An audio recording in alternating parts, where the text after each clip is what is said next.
We are back. This is the Chelsea Football FanCast, and I am Stanford Chidge, and I'm afraid it is now time to talk about the match against Man City. But to soften the blow a little bit, Ross, as always, the good boy, he whizzed these in pretty soon after the match, actually. We got Ross's ratings for this week, which we'll have a look at now. There we go. Ross, I actually think, just generally speaking, he's been a bit generous there. But he was. But I could be wrong. But anyway, he's given Cech 6, Ivanovic 7, Cahill 7, David Luiz 6, Cesar Azpilicueta 6, Mikel 5, Matic 6, Ramirez 5, Willian 6, Hazard 5 and Eto'o 6. And he's given the subs Salah 5, Torres 6, Oscar 6. My first observation about that team, Pablo, and well, all of you really, I mean, I just wonder if he missed a trick by not playing a defence of Branner and Cahill as centre-backs and Aspie and Cole, and had Luiz in midfield instead of Mikel. In other words, he could have had the same midfield that he had against the league game against City. And, you know, so it kind of begs the question, what's wrong with Ashley Cole? I think when we first saw the team, it looked to me like he'd gone out with a team that he thought was capable of winning. It was a team that he thought was near enough first choice as he can do, bar a slight bit of rotation with Mikel playing.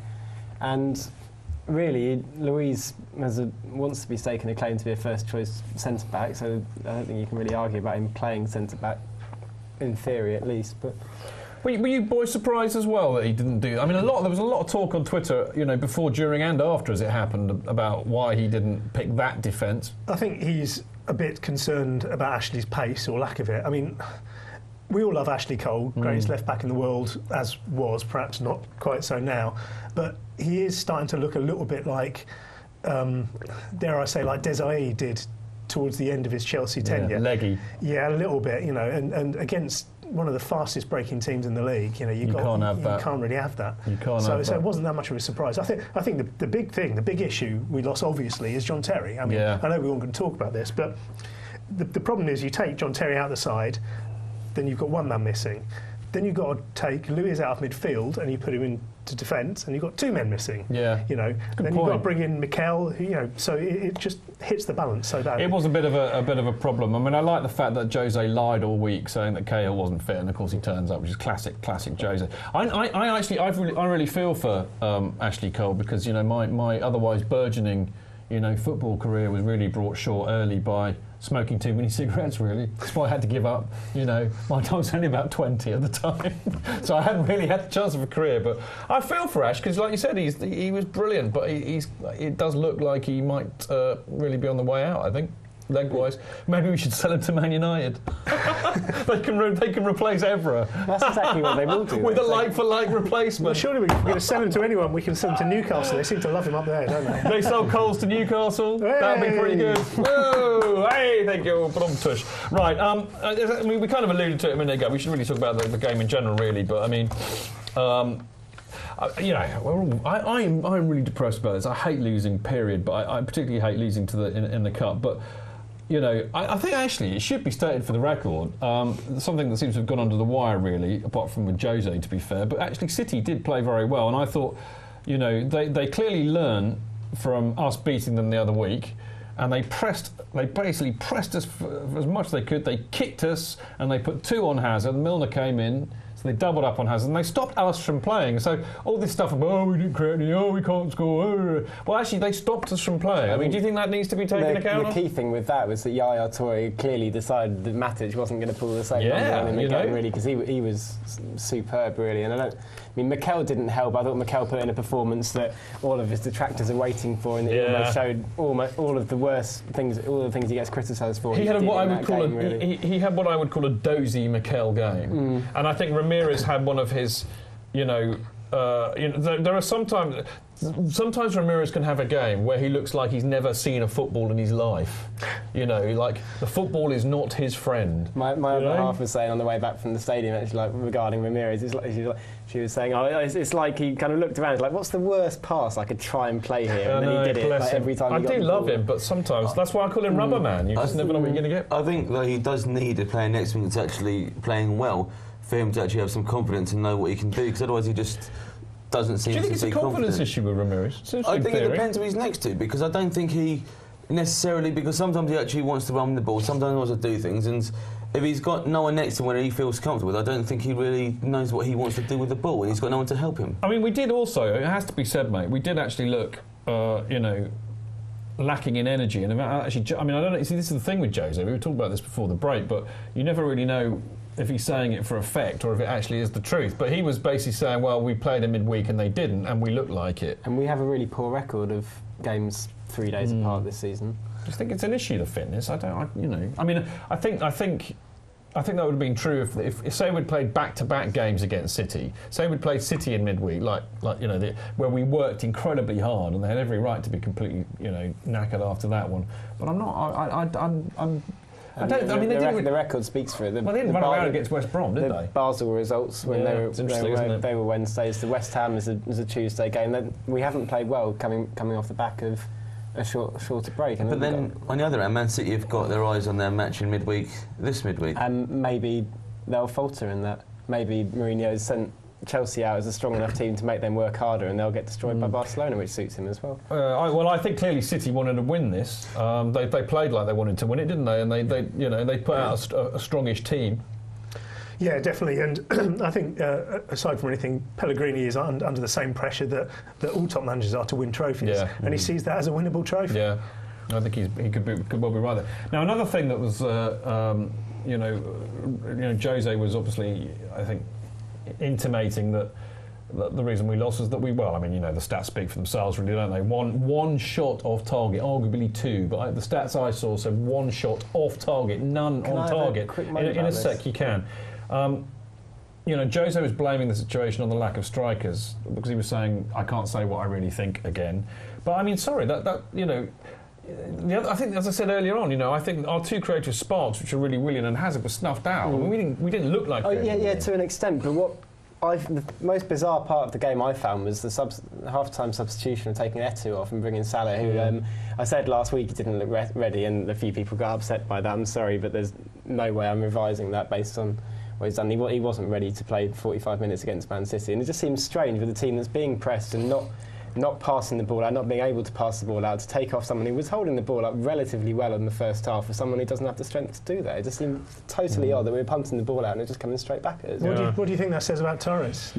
That he takes off Eto'o and he brings on a winger to play centre forward? Not back to full fitness. Which is fair, but I don't think he's got a... I don't think there's much in that per se. I think Jose doesn't like any of the strikers that we've got, and he'd rather have three good ones, and I think most of us would really agree with that. He has to take responsibility. Who does? Mourinho, when he wanted Rooney... What do you mean he has to take responsibility? What does that mean? Because he's moaning about his strikers before Christmas as well. He wanted Rooney, he couldn't sign Rooney, and then he just bought Eto'o for a couple of million. He should have had a backup striker who he wanted to sign, and he thought, if Rooney don't come, this is what I'm going to buy, and he didn't. And then he got Eto'o, and then he complains that's true, but we don't know how much influence and power he has in actually getting who he wants. I think he probably less then than he will now. And Eto'o would have been fine as a squad player throughout this year, actually. He's been the best of the three. I agree. I always said it. When the first time we did it, when whoever it was Nigel Seeley or Rob Shepherd, someone was talking about Eto'o, I said he'd score like 15 goals. I like Eto'o, I've always liked him. How many Chad, how many Eto'o goals have we had off the top of your head? No, I couldn't tell off the top of my head. 8 or 9. Your stat man. We're supposed to know I'm this not stuff. Rain Man, but yeah, 8. No, Darren's I'm going to say 8. 8, yeah. Yeah, so I mean, it's not different. Yeah, but I think not a bad return. The point is, I think he'll score goals. It's just that, he's a good squad player, but we clearly needed a striker in the summer. Mourinho spent the whole summer thinking Rooney was going to come. He should have had a plan B. Yeah. Whether or not Eto'o was actually Wenger's plan B or not, when he couldn't get Suarez. I'm fairly certain that Jose would have taken any striker he could have got in the summer transfer window and in January. Yeah. But I don't think he was his option to do that. But if he was going to get Rooney, if the club had made funds available for Rooney, why not for someone else? I don't think Rooney was ever really going to happen. I think the thing is, Darren, and from what I'm led to believe, and I think what Dan's alluding to now, is that it is actually quite a collective decision-making process. No, I get that bit. Jose is one of the people, part of that decision, but it is more a collective issue now. But if they're allocating, say, 30 million to spend on Rooney and then always wages and everything else, that can then be reallocated. Someone else and Rooney isn't going to come. I know, but you know what? Do you know what we missed most on Saturday? And in fact, against West Brom, which we'll go on to later. But I think the biggest miss was John Terry. I mean, as I said, it was the same for both games. But I mean, there's just such a distinct lack of leadership when he's not around, and the defence just looks so, I mean, rattled when they're attacked, and JT's not there to organise them and lead the team. It's on both sides. One, he's the leader of the defence and he organises that, but as the leader of the team, he gets them going, gets them up at them. They seem to give up too easily against City, and that's really what annoyed me most. But anyway. Yeah, well, we've always said about keepers don't make good captains, really. And do you want to hear Chad's stat? Do you know Chad statted me for during the the purpose match? of the viewers who haven't heard it yet, yes, I'd love to hear Chad's stat. Would you really, Darren? Not heard it yet. That's really nice of you, Darren, because I know you haven't heard it before, Darren. No, obviously we were talking about it before, but the stats that Chad gave me, I mean, I've corrected it now because he said this before the game had finished, but Chelsea have failed to win in their last 5 games that Petr Cech has been a captain, which was, but Chad, I believe you posted that after I was saying, much as I love Big Pete, I just don't. Why is he captain? I don't believe in keepers being captains anyway, but I don't think Cech is a good as a goalie, there's no doubt whatsoever that he struggles to influence it. Yeah. I think it's more him struggling to influence it than him not being capable of doing it, because he is influential in the dressing room. I agree with that. I mean, he almost looked like he was going to smack Branner at West Brom when he came out. We'll get on to that. And again with Louise at the end of the first half against City, it's not like he just can't influence it from where he is. It's an obvious thing to say, but I think this is less about when Cech is captain than it is about JT not being. Yeah, I agree with that. Here's a question for you all. Who should be the captain then when JT is injured? I know he's only just come in August, but I would have just stuck Eto'o, left him on the pitch and left him as captain. Well, there we go. Because he's a winner. He leads by example. Like that. And we've been saying, actually, for the last few weeks that we think that he's got really good leadership qualities, actually. But it's more, again, because no one else there seems like they'd actually want to be captain. Even if Ashley Cole was playing, he doesn't like being captain. No. And Cech doesn't command his box, let alone anything else. Like you say, yeah, he's influential in the dressing room. That's because everyone respects him. He's quite an articulate, intelligent person. But on the pitch, he isn't that sort of, like, inspiration. Cahill's not quite the leader. No, I don't think so, yeah. He looks like it, but he follows off what Terry does. I think I'd probably give it to Cahill on balance, just because I mean he is a big personality. He has got that. Or Branner, of course. I'd give it to him because he's English. I knew that would stop you in your track. Cheddar and anybody out in Twitter and Mixer land, have they got anything to say about that? Yeah, well, they can't make their minds up who they want to be captain either. Well, it's not easy. I feel for them actually, because we did talk about this on Twitter on Saturday when I was talking to you, and there are no options at all. It just kind of really worries me right now looking at that. And the last 2 games in particular. We're probably only what are we going to do? Yeah. What are we going to do when there's no JT? I mean, this is going to be sooner rather than later, and we don't find somebody who can be a leader. I mean, we've lost Drogba. We're going to be losing Frank and JT. This was supposed to be David Lewis, of course. Well, and I'm not entirely sure who's going to go out the door first, whether it's Lewis or Terry. Well, mate, I think that's a very good point. Now, something that was going out of the door, I'm afraid, with unfailing regularity on Saturday were Chelsea fans who were being arrested and ejected from the stadium. And this was quite an issue, really. What I will say first up is that, hats off to 6,200 of our wonderful, very, very loud, wonderful support. There you go, massed ranks of the Chelsea fans. It was quite an effort to get up there. I mean, it was just on the back of some pretty nasty storms, trains and all of that. And as always, we've got a very impressive way of following. So it was really quite disappointing to see on Twitter afterwards that apparently we desecrated the minute silence for Tom Finney. We were fighting each other. We were fighting the police and the stewards. We were throwing bricks, and apparently we were stabbing people. It was all going mental. I didn't believe any of it at all, I have to say. But there you go. The other thing was, we had this... They had fencing in front. That's always there at City. Is it all? Because I heard a lot of people saying that number one, it's not always there, and number two, the stewards at the front had eye protectors on. They had unusual. The ones at the sides were definitely wearing protective goggles like you got in chemistry class. There we go. But, now, see, look, there's a lot of stewarding going on there. Pablo was actually there, and I mean, I've heard a bit about this, which I'll just state for the record now. But I heard that there were lots and lots of searches on the way in. One of the reasons why a lot of us were singing during the minute silence was because they got in late, or they didn't realise that there was a minute silence because no real announcement was made. It certainly wasn't clear on the ground. And they stopped when they realised. And I think that basically the accusation on our part is that the police and the stewards were very, very heavy-handed, and apparently, there's verbatim evidence of people that I've seen saying that when asked why they were so heavy-handed, well, it was because of our reputation. So it's basically like policing out of the 80s, I think. But Pablo was there, as was Dan, although Dan was in the cushy, nice, comfortable press box with freebies, and he was with the real... Sorry, he was with the hard done by fans. I was eating pad thai, mate. You're eating pad thai? You can't do that to me. I haven't even eaten tonight. That's terrible. That's out of order. If I had a yellow card, I would issue it right now, Dan. It's very good pad thai. I'd issue you a yellow jungle curry or something like that. Thank you anyway. very much. Pablo, you were there. What happened? Right, I certainly can't say anything at all about the minute silence because I was still queuing outside to get in. As were many. I'd heard it was likened to the Arsenal League Cup match, actually, in terms of the stewarding and getting in and out. Yeah, but at least there was kind of like an obvious end goal with the Arsenal one, in that it was trying to get in. City, there was an outer cordon. You could see it was completely empty on the other side, but they were only letting people in one block in. They weren't letting people in the other block. They weren't explaining that at all. So there was just kind of this mass queue, and every now and then they'd see somebody wander through, and everyone else would start shouting as to why that person was allowed through because it wasn't communicated at all. There were like various other things going on there. Dog searches. Like, what do you mean? Dogs are getting searched? Yeah. Dogs. Do we have loads of dogs? Searching you for dogs. You've tried to bring an Alsatian in. I like that. I like that. Fight fire with fire. We bring our own dogs. We bring our own dogs. We are Chelsea. We bring our own dogs. So anyway, yeah, they're on the first call and they weren't stopping everyone, but and then. Further, certainly one more search, but that was exactly the same at the league game. The problem was they were still sending twice the amount of people. They didn't cater for the amount of twice the number of people going to be there. Same channel, yeah. And I mean, it was bad enough at the league game. It took almost as long then, but then in the stadium there was various altercations going on. Some pretty heavy-handed ejecting of. What were the altercations been? I mean, you always get it a bit of football. I mean, it's kind of part of what the away experience is. In other words, they are on the other side of the steward's cordon and they're going to give it to us. And if you give it to us, we're going to give it back to you.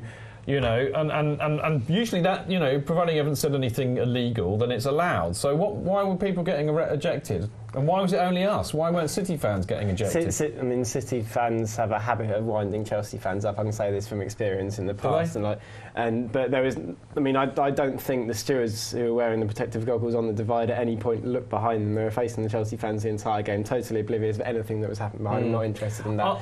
People were responding to it, obviously. But also at City, the thing is that the only people there the only home fans that have got any oomph behind them sit in that little corner right by the away end. Yeah. As it should be. Well, it has to be said. But the rest of the ground is like a library. Yeah. So you've got that instant sort of clash point there. I also heard that apparently Chelsea had about 20 to 30 of their own stewards up there. What was all that about? Do you know anything about that? Right, I wouldn't want to be quoted on this at all because I don't know what the actual facts are. But I know they do travel. I know they do travel. The Thomas Cook people do travel and they do get in the ground. And from what I understand, there was a bit of a problem at the front with them. But I don't know. But were they there in an official capacity, or were they there as just because they got tickets? They get tickets so they were there for going on the train or going on the coach. But they were there as fans, or were they there as stewards? I don't know. They were advised or work with the stewards, and I'm not too sure. They were there in their. Well, they had their tickets in their capacity as stewards, basically. But I don't know whether or not that. I mean, they weren't in there acting as stewards in the stadium. I don't think. Certainly, if Sunderland earlier in the season was anything to go by, they all sat there.